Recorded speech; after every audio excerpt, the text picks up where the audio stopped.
कमर सीधी कर लीजिए, आंखें बंद कर लीजिए, सिद्ध परमात्मा को नमस्कार करेंगे। ओम नमः सिद्धेभ्यः।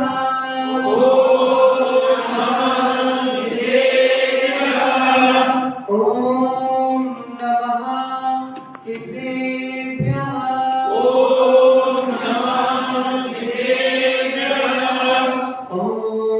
नमः सिद्धेभ्यः।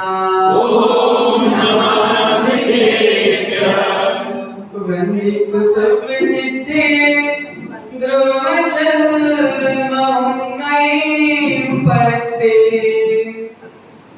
बोचामि समयपाल मिळवो सुखे फलिदम्। नमो अरिहन्तायं नमो सिद्धायं नमो आयर्यं नमो वैद्यायं नमो लोये सप्तसागुणम्।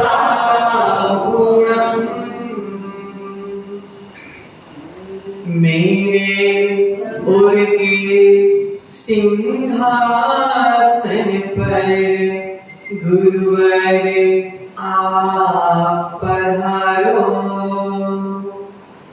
मैं जीने वाली वाचन करता प्रतिभा मेरी बढ़ाओ।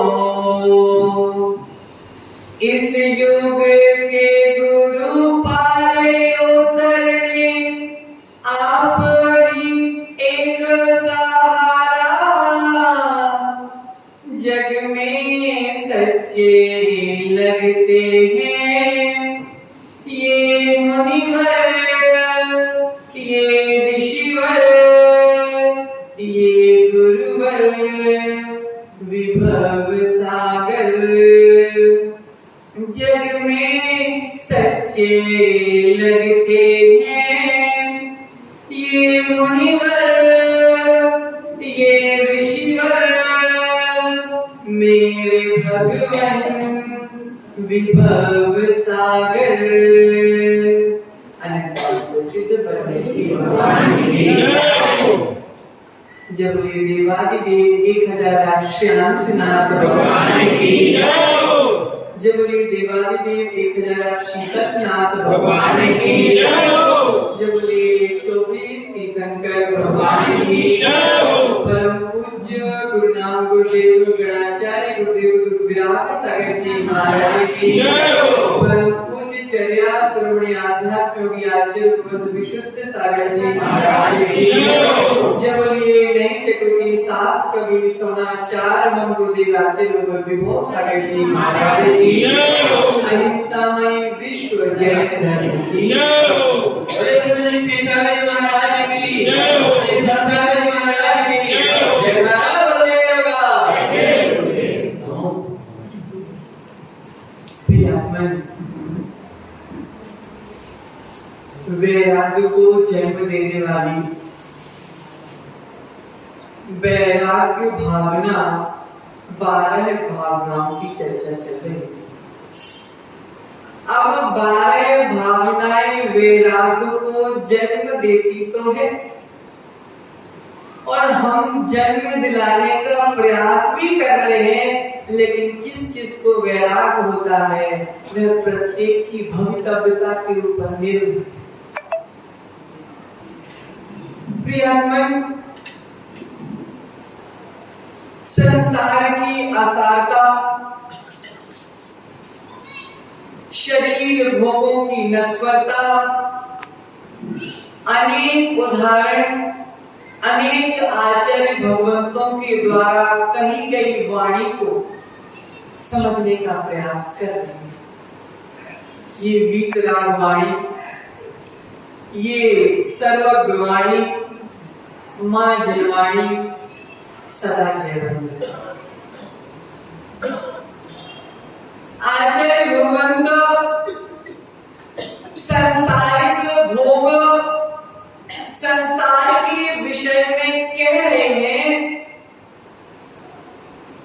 चोटी बना, कौन कौन बनाता चोटी? चोटी बनाते समय एक रबड़ बैंड लगाते। वो रबड़ बैंड देखिए कितनी बड़ी रहती है, इतनी बड़ी। उसको खींचते जाओ खींचते जाओ खींचते जाओ खींचते जाओ, इतनी बड़ी जाओ, उसके बाद टूट जाती, और टूटने के बाद हाथ में। मनोज भाई आचार्य भगवंत कह रहे हैं ये संसारिक मोह भी उस रबर बैंड के समान है, जितना खींचते जाओ खींचते जाओ खींचते जाओ, आनंद हो रहा है। कितनी बड़ी हो गई, इतनी सी चीज इतनी बड़ी हो गई, खींचते जाओ जब टूटती है तो तकलीफ होती है कि नहीं होती है। उसी प्रकार सांसारिक मोहों को भोगने में बड़ा आनंद आता है। आज नहीं कल छूट जाएगा, आज नहीं कल छूट जाएगा, करते करते करते करते केवल आदिकाल निकल गए। लेकिन जब रबर बैंड टूट जाती है, जब रोने के अलावा दूसरा मौका हमको नहीं मिलता। प्रियतमन, 12 भावनाओं में आज हम लोक भावना की चर्चा करते हैं। अशुचि चर्चा करते हैं। आज हम लोक भावना की चर्चा करते हैं। आचार्य भगवंत कह रहे हैं कि जिस लोक में हम रह रहे हैं, वास्तव में ये लोक हमारा, जिस बाहरी लोक में हम रह रहे हैं, वास्तव में वह लोक हमारा नहीं है। जिस लोक में हमको जाना है, उसके प्रति हमारा विचार बनेगा।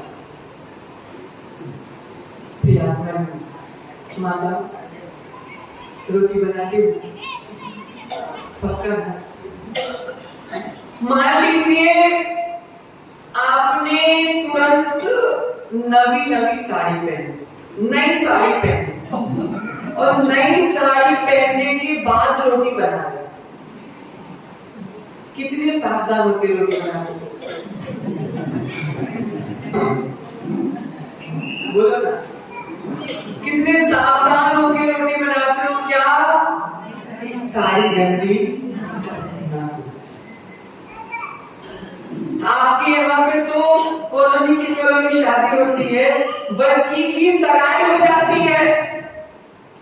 बच्ची सगाई होने के बाद अभी माता पिता के घर में ही रहती है, लेकिन मन कहाँ टिका है? बोलो ना, मन कहाँ टिका रहता है? ससुराल में टिका है।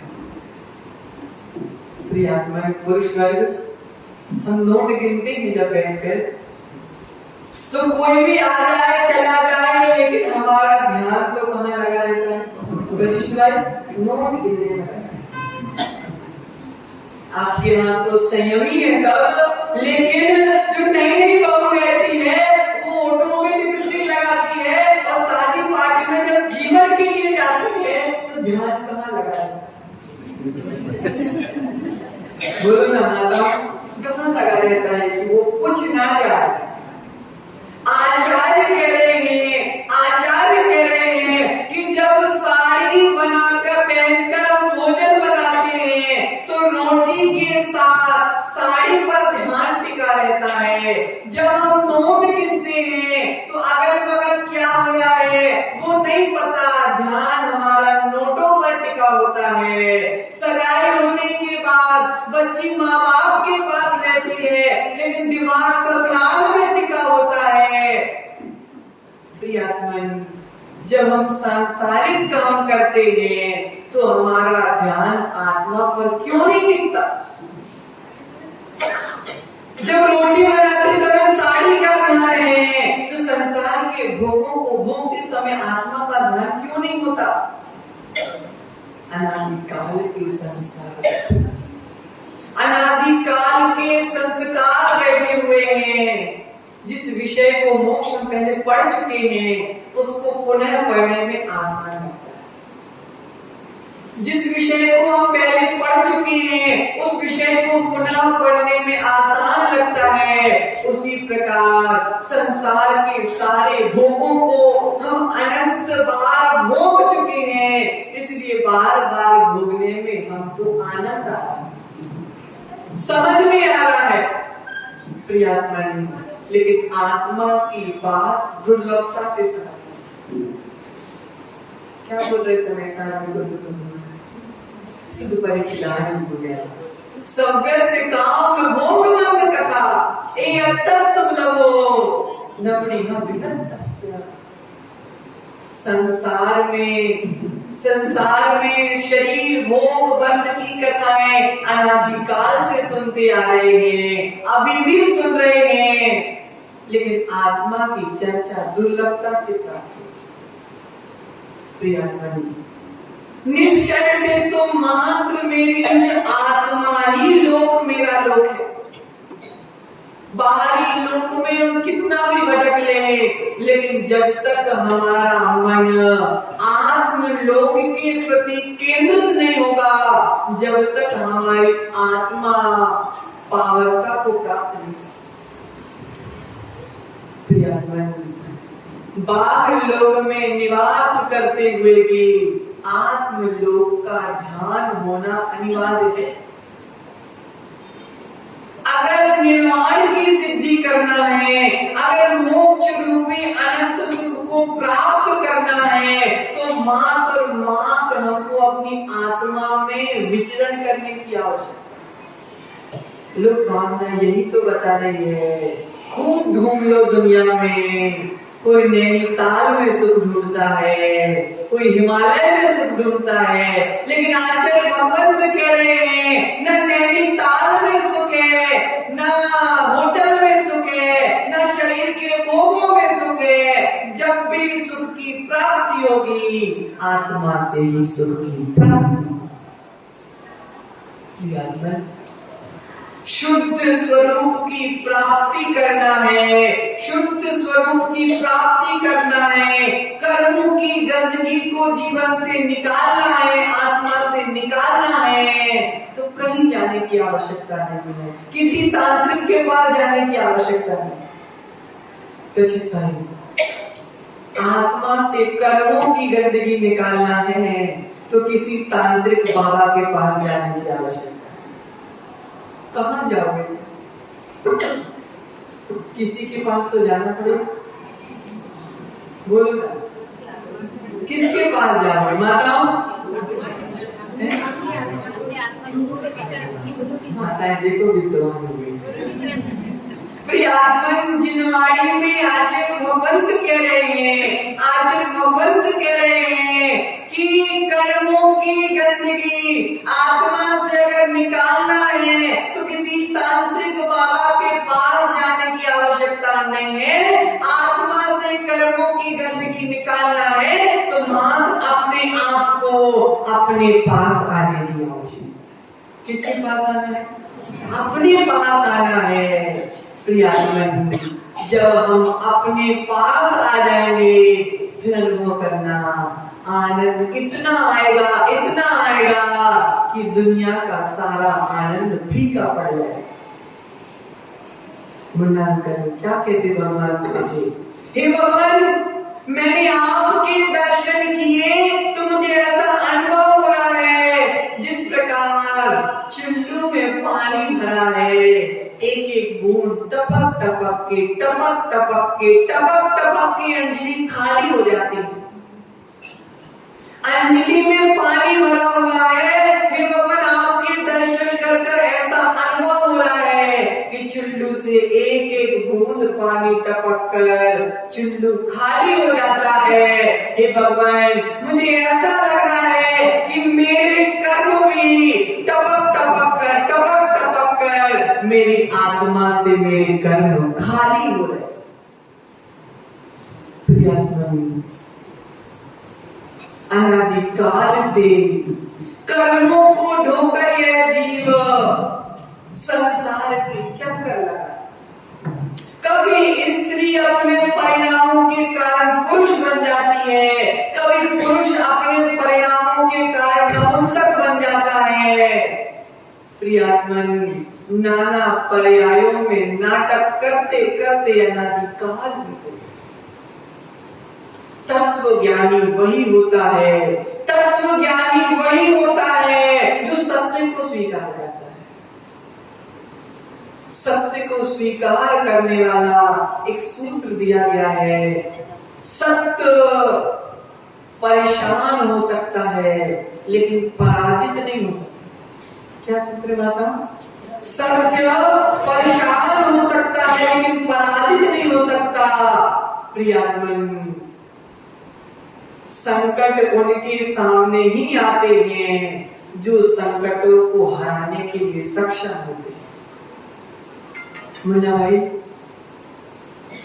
कभी भोजन करते करते थाली में बाल आ गया, हमने अंतरा नहीं पाला।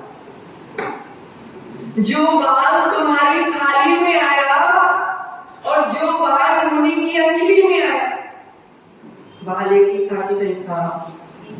अशुद्धि एक ही थी कि नहीं थी? लेकिन तुमने अंतराय नहीं किया और साधु ने अंतराय कर लिया। क्यों? क्योंकि तुम अंतराय का पालन नहीं करते और साधु अंतराय का पालन करते। देखिए भाई, सत्य कि नहीं? साधु अंतराय का पालन करता है, इसलिए साधु को वह बाल अंतराय के रूप में आ गया और तुम अंतराय का पालन नहीं करते, इसलिए वह बाल आया तुम्हारे थाली में, लेकिन वह तुम्हारे लिए अंतराय रूप में नहीं है। क्योंकि जो अंतराय का पालन करता है उसी को अंतराय आता है।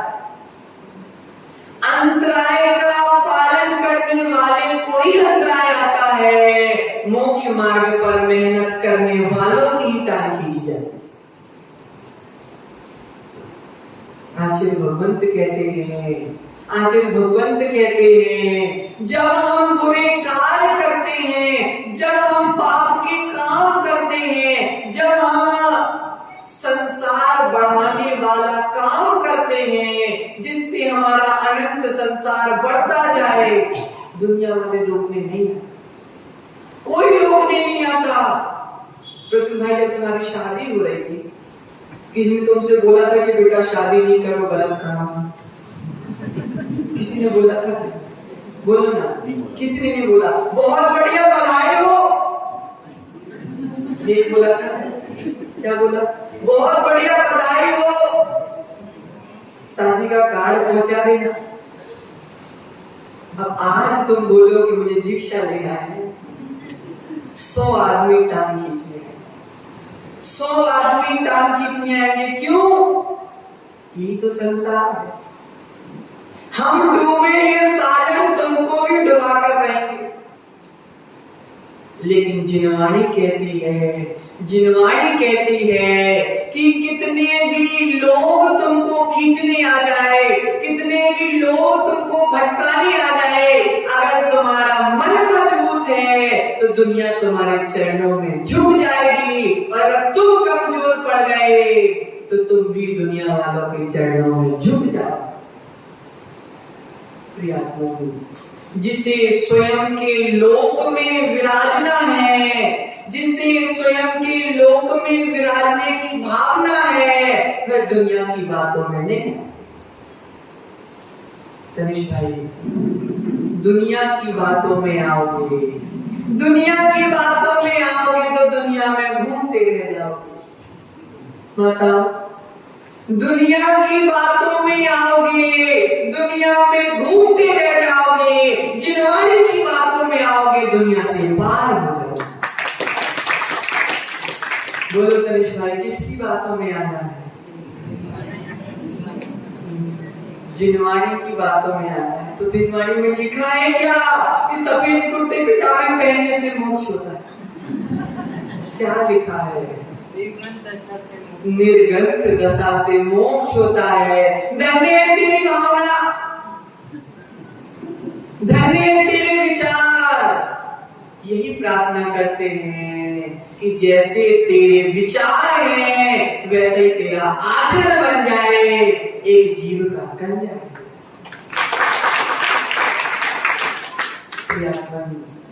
वास्तव में वही जीव अपना हित कर पाता है जो सत्यार्थ को स्वीकार करता है।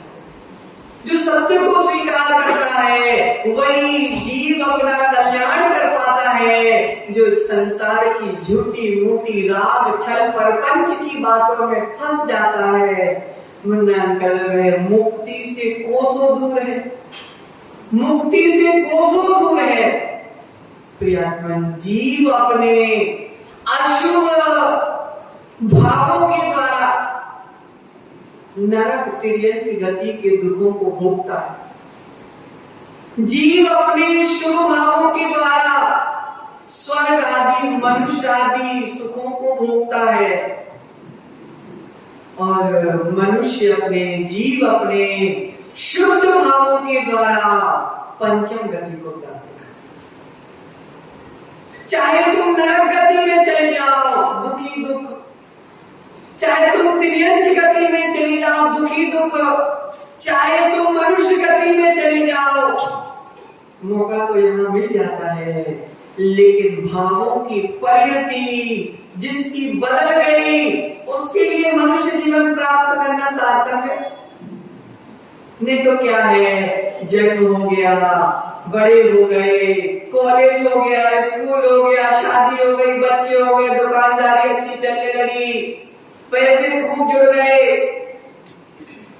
हार्ट अटैक आ गया, कैंसर हो गया हमारे। इसके लिए जीवन मिला क्या? आचार्य कह रहे हैं मनुष्य गति का सदुपयोग जिसने नहीं किया उसे मनुष्य कहलाने का अधिकार नहीं। चाहे देव गति में चले जाओ, कितने सुख इतने सुख इतने सुख। प्रसून भाई माताओं, स्वर्ग में तो ना रोटी बनाना है ना सब्जी बनाना है, कुछ नहीं करना घर का काम। भूख लगती है अपने आप अमृत झड़ जाता है। अच्छा है ना स्वर्ग?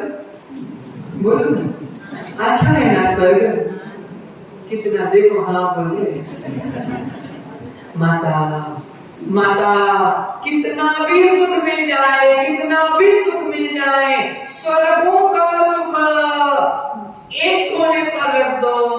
जो संयम धारण करने की अनुभूति होती है वो बड़े बड़े सुखों के ऊपर भी भारी होता है।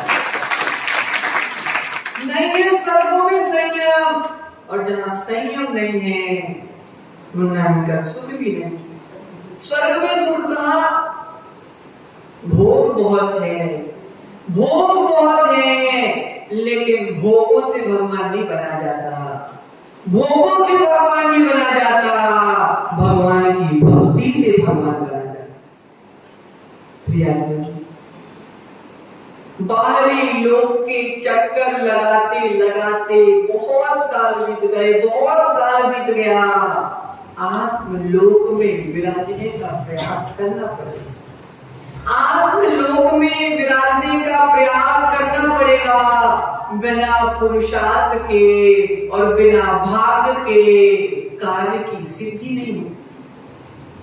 न्याय के ग्रंथ में आचार्य क्या कह रहे? बिना भाग्य के और बिना पुरुषार्थ के कार्य की सिद्धि नहीं होती। उसी प्रकार बिना भाग्य के, बिना कषायों के क्षयोग सम के और बिना पुरुषार्थ रत्नत्रय के मोक्ष की सिद्धि नहीं होती।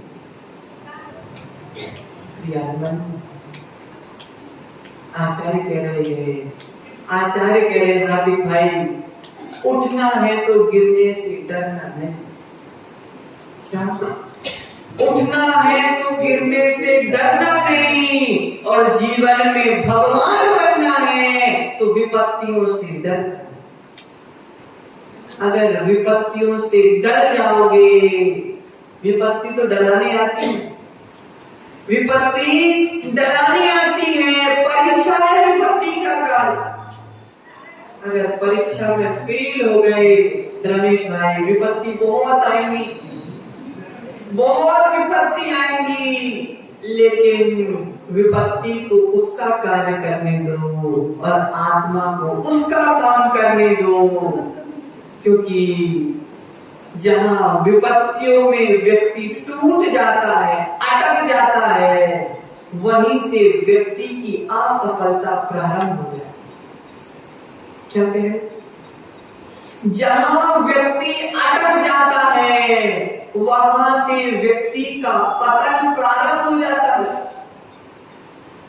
इसलिए आचार्य कह रहे हैं चलते रहो। अरुण भाई चलते रहो, लगे रहो मुन्ना भाई, लगे रहो, सिद्धि अवश्य प्राप्त होगी, लगे रहो। आचार्य कह रहे हैं चलते रहो, रुको नहीं। चलती का नाम गाड़ी और रुकी का नाम खटारा। क्या? चलती का नाम गाड़ी और रुकी का नाम खटारा। चलते रहोगे, चलते रहोगे, अभी नहीं, इस भाव में नहीं, अगले भाव में, अगले भाव में नहीं, लेकिन अगर मोक्ष मार्ग पर लगे रहोगे तो किसी ना किसी भाव में ये खानदू कॉलोनी के सारे व्यक्ति तुमको नमस्कार करेंगे। हम भी करते 3 बार तो बैठ कर करेंगे, लेकिन लगेगा पीछे नहीं, पीछे नहीं हटना। पीछे खींचने वाले बहुत आएंगे, लेकिन तुम आगे खींचते रहो। हमने एक कहानी सुनाई होगी, केकड़े वाली कहानी सुनाई थी क्या? पूर्व में सुनाई कि हम केकड़े वाली कहानी आज सुना देते।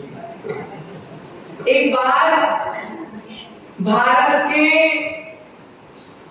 के नहीं पूरे विश्व के अलग अलग देशों का सम्मेलन हुआ। तो सम्मेलन में एक टॉपिक रखा गया कि सब अपने अपने देश के अलग अलग जानवरों को लेके आएंगे, जिसको बोलते हैं यूनिक जानवरों को लेके आए। सब कोई हाथी, कोई शेर, कोई सफेद, कोई अलग अलग प्रकार के जानवर लेके आए। भारत का भी नंबर लगा। अब भारत ने क्या किया, 8-10 केकड़े ले गए। अब भैया जब वो एग्जामिनर आया देखने के लिए, अब एग्जीबिशन लगा है, तो उसने पूछा कि भैया तुम ये साधारण केकड़ा लेके आए हो, इसमें ऐसा खास क्या है? तो उस व्यक्ति ने बोला ये केकड़े जो है ना, ये इतने खास हैं, ये केकड़े हमारे पूरे भारत का परिचय देते हैं। क्या बोला? ये केकड़े भारत का परिचय देते हैं। उन्होंने बोला ऐसे कैसे परिचय देते हैं? बोले एक्सपेरिमेंट हम दिखाते हैं तुमको। डॉक्टर बोला, अब एक केकड़ा चढ़ने लगा, ऊपर चढ़ता गया, दूसरे ने पकड़ के टांग खींच दी। उसने बोला अच्छा ये क्या है? उसने बोला देखो ये हमारे भारत का परिचय दे रहे हैं। एक केकड़ा आगे बढ़ना चाहेगा, दूसरा टांग खींच देगा, यही भारत की स्थिति है। एक व्यक्ति आगे बढ़ना चाहेगा, सारे नेगेटिव पॉइंट उसके सामने रख दिए जाएंगे, व्यक्ति का मन खराब हो जाएगा। तुमने एक साधु की हत्या कर दी, कोई जीव साधु बनने की भावना भरा हो और तुमने बोल दिया आज के समय कोई चौका नहीं लगाता, आज के समय कोई विहार नहीं कराता, तुम क्या करोगे महाराज अपने घर में रहो। तुमने एक जिन शासन के सूर्य की हत्या कर दी, एक दिगंबर मुनि की हत्या कर दी तुमने। इसलिए प्रियात्मा अक्षय भाई संकल्प ले लेना, मेरा नाम मोक्ष मार्ग पर बढ़ाने वालों में रहेगा, मोक्ष मार्ग से पीछे खींचने वालों में नहीं रहेगा। वो चिड़िया वाली कहानी सुनी ना, अग्नि और चिड़िया वाली कहानी। आग लग गई थी, सब बाल्टी भरकर पानी डाल रहे थे आग बुझाने के लिए।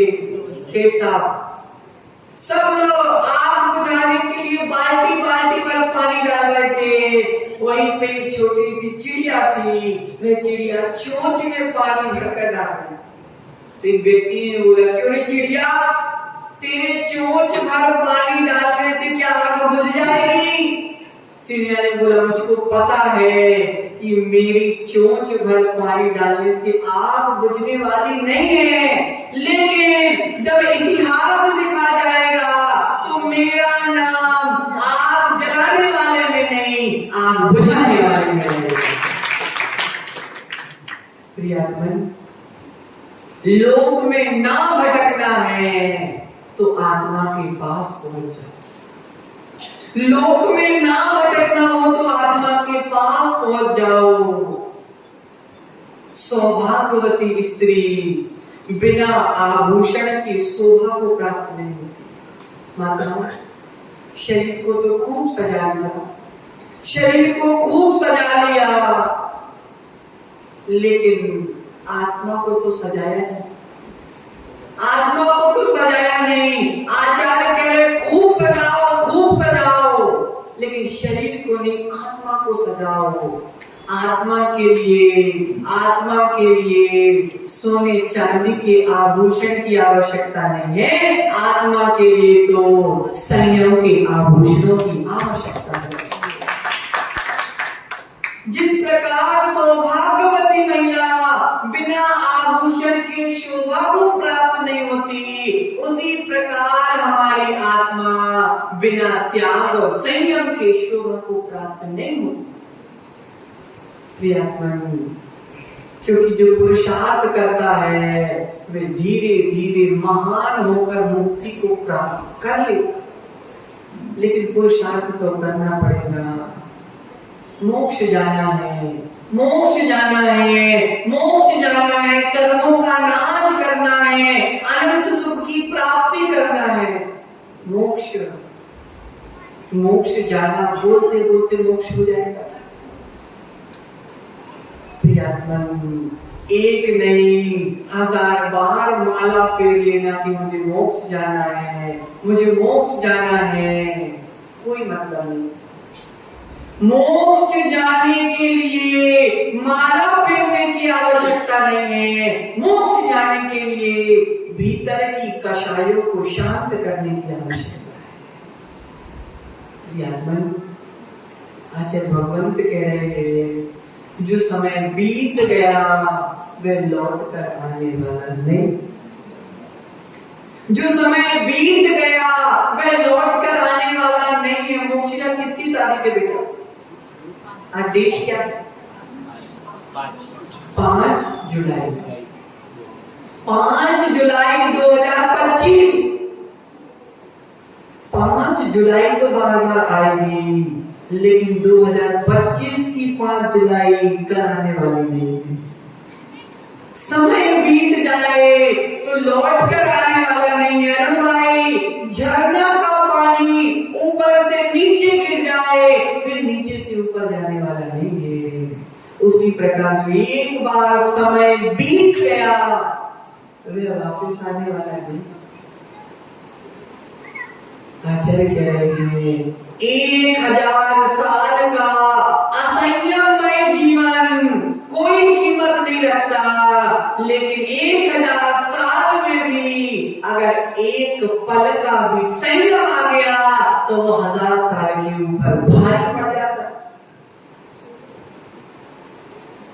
असंयमी कितना भी मजबूत हो जाए, लेकिन संयमी की टक्कर नहीं ले सकते। प्रियतमा, समय बीत रहा है, समय बीत रहा है। जिसने समय की कद्र नहीं करी, समय भी उसकी कद्र नहीं करता। प्रियतमा, आचार्य कह रहे हैं, एक सेठ जी थे। वो सेठ जी असाता वेदनीय कर्म के उदय से किसी रोग को प्राप्त हो गए और संपत्ति जितनी भी थी रोग के इलाज में बर्बाद हो गई। रोड पे आ गए सेठ। अब जब सेठ थे तो राजा से परिचय अच्छा था, तब उन्होंने सोचा कि अब तो मेरे पास कुछ नहीं है, राजा के पास जाऊंगा तो कुछ ना कुछ प्राप्त मुझको हो जाएगा, जिससे मैं दिलीप भाई घर चला लूंगा। राजा के पास गया, हे राजन, आपकी और हमारी तो इतनी घनिष्ठ मित्रता थी, आज मेरे बुरे दिन आ गए तो तुम मेरी सहायता कर दोगे तो बहुत बड़ा उपकार होगा। राजा ने बोला, सेठ जी क्या हो गया? तो सेठ जी ने बोला, गरीबी आ गई, पैसे सब मैंने बर्बाद कर दिए, पहले जुआ में उड़ा दिए, बाद में रोगों में उड़ा दिए। सेठ जी ने, राजा ने बोला, ठीक है, मैं आपकी सहायता कर देता हूँ। हीरो का खजाना ये वाले गोदाम में पड़ा हुआ है, आप चले जाओ, 15 मिनट का समय है, 15 मिनट में जितना हीरे तुम बटोर पाओ तुम्हें बटोर लेना, वो तुम्हारे हो जाएंगे। लेकिन 15 मिनट के भीतर साथ में चौकीदार भेज दिया, सिपाही भेज दिया। जैसे ही वो हीरो के खजाने के गोडाउन में प्रवेश किया, वहां पे सुंदर सुंदर खिलौने रखे हुए। सेठ जी सोचने लगे, 15 मिनट तो है, 15 मिनट में तो इतने हीरे ले लूंगा, इतने हीरे ले लूंगा कि मेरा सारा जीवन चल जाएगा। पहले खिलौना देख लेता। खिलौना देखते देखते इतने मग्न हो गए, इतने मग्न हो गए, इतने मग्न हो गए, 15 मिनट खत्म। सिपाही ने उठाया और बाहर पटक दी। रोने लगे सेठ जी। फिर पहुंचे, राजन एक मौका और दे दो, मुझे समय का ध्यान नहीं रहा।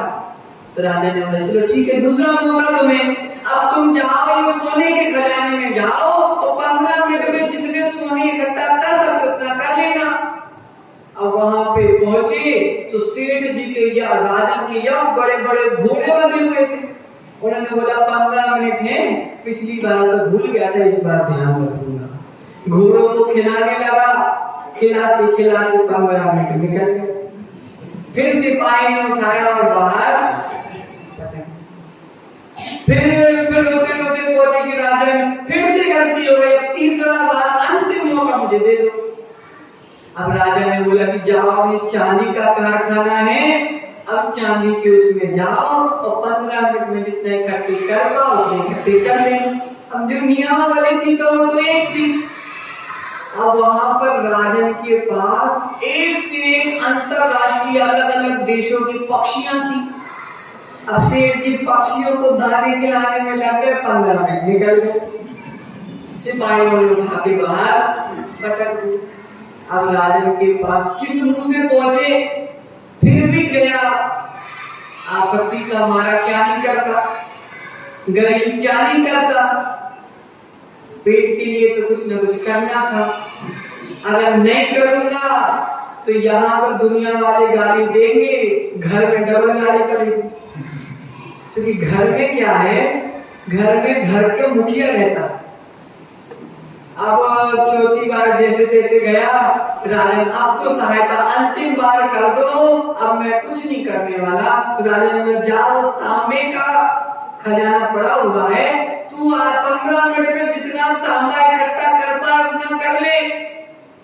वहां पे गया, अब बोला तो अंतिम मौका मिल गया है, अब गलती नहीं करने वाला। वहां पे राजा का अच्छा डल्लभ का गद्दा लगा हुआ था। डल्लभ का गद्दा या मोटा। उसने बोला, यार राजा इस पे रोज सोता है, आज मैं बैठ के तो देखूं। और बैठे बैठे लग गई, क्या लग गई माता? नींद लग गई। अब लग गई, 15 मिनट निकल गए और बाहर उठाकर पटक दिया। अब राजन ने बोला, तेरे पास इतनी संपत्ति थी, तू आज भिखारी नंगा हुआ है, इसके पीछे एक ही कारण है कि तूने अपने जीवन में समय की कीमत नहीं। हीरो का खजाना खाने वाले होते तो प्रियात्मन समझो बात को, समय की कीमत, समय की कीमत, समय की रफ्तार अक्षय इतनी तेज है, इतनी तेज है, अगर साथ साथ में दौड़ोगे तो पकड़ लोगे, और अगर थोड़ी सी भी स्पीड कम हो गई तो समय तो भाग जाएगा। जो एक बार पीछे हो जाता है तो वो पीछे ही होता जाता है। प्रियतम आचार्य कह रहे हैं, क्योंकि जीवन का सार अगर कोई है तो मात्र संयम धारण करना, मात्र संयम धारण करना है। हमने जीवन मिल गया, जीवन में हमको मनुष्य पर्याय मिल गई, मनुष्य पर्याय में हमको उच्च कुल जैन कुल मिल गया। जैन कुल मिलने के बाद सच्चे देव शास्त्र गुरु की शरण मिल गई। सच्चे देव शास्त्र गुरु की शरण मिलने के बाद दिलीप भाई मंदिर के पास घर मिल गया। उसके बाद भी हम संभल नहीं पाए तो कौन संभालेगा, कौन संभालेगा? मेरी आत्मा संसार के मेले में भटक ना जाए, इसलिए मुझको ही मेरी आत्मा को संभालना पड़ेगा। मतलब मेला गए, कभी गए मेले में, बच्चे की उंगली छोड़ते नहीं थे। बच्चे की उंगली कभी मेले में छोड़ी नहीं, क्यों? बच्चा भटक जाएगा, बच्चा भटक जाएगा। बच्चा मेले में भटके नहीं, इसलिए माँ की उंगली पकड़ना जरूरी। मनोज भाई, बच्चा मेले में भटके नहीं, इसलिए माँ की उंगली पकड़ना जरूरी है। संसार में हमारा जीव भटके नहीं, जिनवाणी माँ की उंगली पकड़ना जरूरी। जिनवाणी की उंगली छोड़ दी तो भटक जाओगे मनोज भाई, भटक जाओगे। बच्चों की उंगली खूब पकड़ ली, अब थोड़ी अपनी आत्मा को जिनवाणी की उंगली पकड़ने दो। 2 करोड़ का तो क्या 20 करोड़ का घर बना लो, 2 करोड़ का क्या 20 करोड़ का क्या 100 करोड़ का घर बना लो,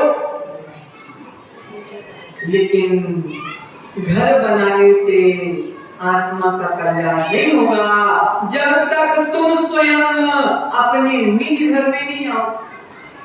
अभी जहां रह रहे हो किराए का घर, किसके किसके अपने अपने मकान बने हैं यहाँ पे, हाथ ऊपर करें,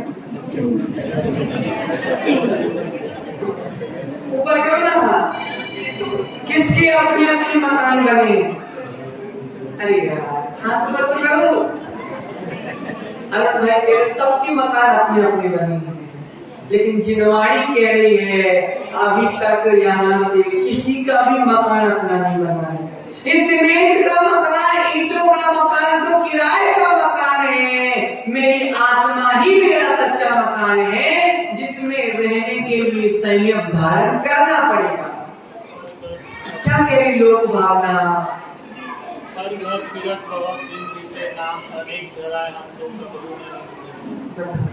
बहुत बढ़िया, तेरा चिंतन इतना अच्छा है, तेरी आचरण में ये बात उतर जाए, तेरी आत्मा भी परमात्मा बन जाए।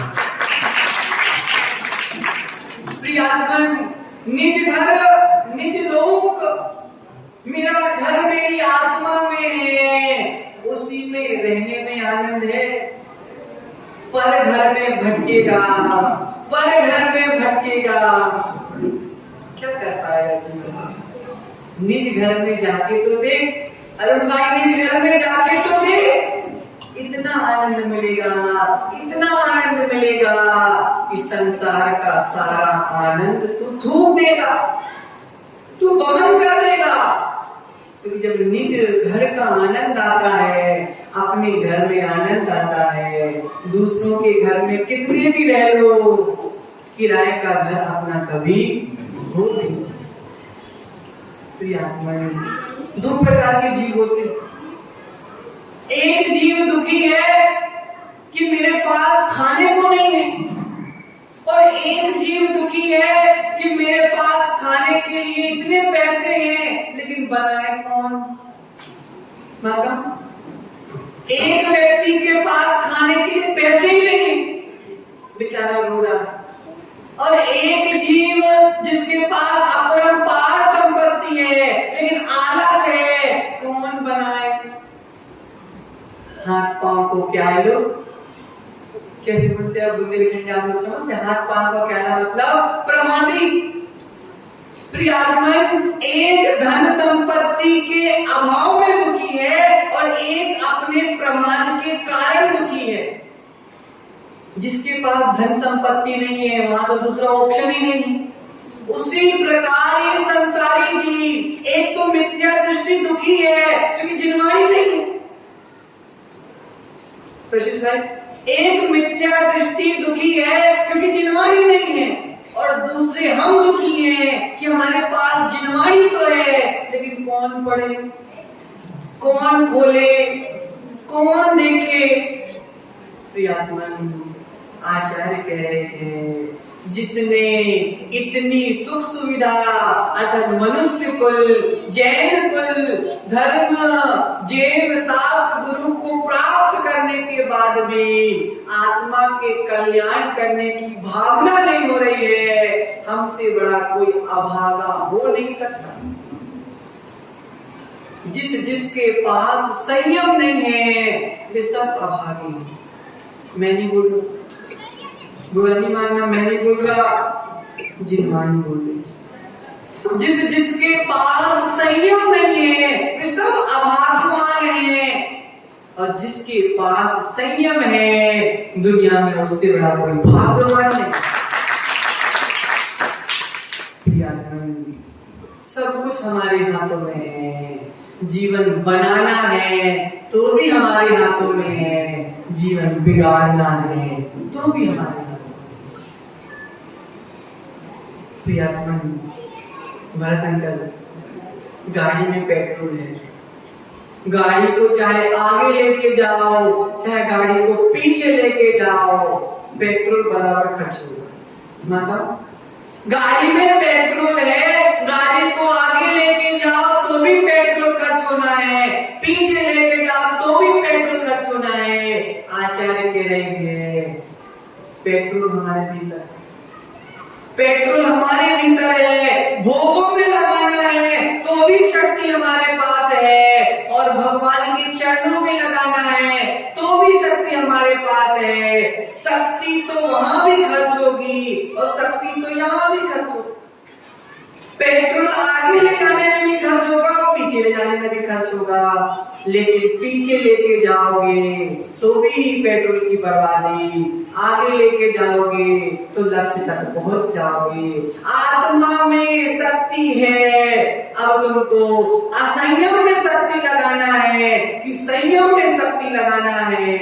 शक्ति अगर संयम में लगाओगे तो शक्ति का सदुपयोग होगा, और असंयम में लगा दोगे तो शक्ति का दुरुपयोग होगा। प्रियात्मन, वैभव को नहीं आत्म वैभव को पहचानना, वैभव के पीछे नहीं आत्म वैभव के पीछे पुरुषार्थ करना है, तब कहीं जाकर हम अपने लोक में आके विद्यमान विराजमान हो पाएंगे। प्रियात्मन, आचार्य कह रहे हैं लोक में भटकना नहीं है तो आत्मलोक में रमना प्रारंभ कर दो, पर को नहीं निज आत्मा को देखने का, निहारने को प्रारंभ कर दो, तब कहीं जाकर शरीर को संवारते संवारते मानो समय बीत गया। एक बार निज आत्मा को संवार लो, ये निज आत्मा को मोक्ष में सवारी करने का मौका। समझ जाओ, अगर समझ जाओगे तो संसार से बच जाओगे, और अगर फिसल जाओगे तो संसार में जाके मुंह तुम्हारा टूट जाए। व्यक्ति फिसल जाता है तो मुंह टूट जाता है, उसी प्रकार भोगों की चिकनाई लगी हुई है। प्रसन्न भाई, भोगों की चिकनाई लगी हुई है, भोगों की काई लगी हुई है। इस काई में संभल संभल के चलना, अगर पैर फिसल जाएगा तो अनंत काल तक के लिए संसार तुम्हारा बढ़ जाएगा, और संभल संभल कर जाओगे तो अपने लक्ष्य को प्राप्त कर लोगे। इसी मंगल भावना के साथ आचार्य कह रहे हैं मनोज भाई, पुण्य से संपत्ति मिल गई, पुण्य से अधिकार मिल गया। सबसे कहना है पुण्य से